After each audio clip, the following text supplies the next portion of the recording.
Breakfast natin today. Ayan, it's champorado. Ayan, luto na siya mga sangkay.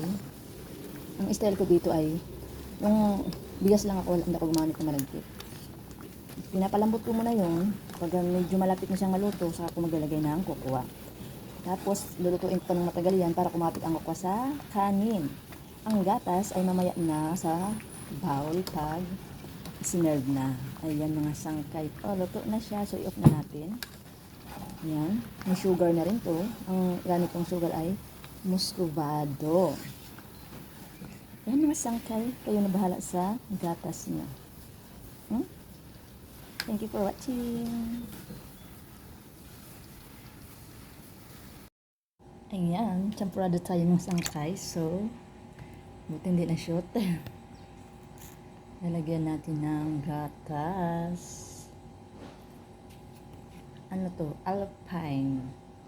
Lagyan na sa ibabaw. Ayan. Tapos siyempre i-mix natin.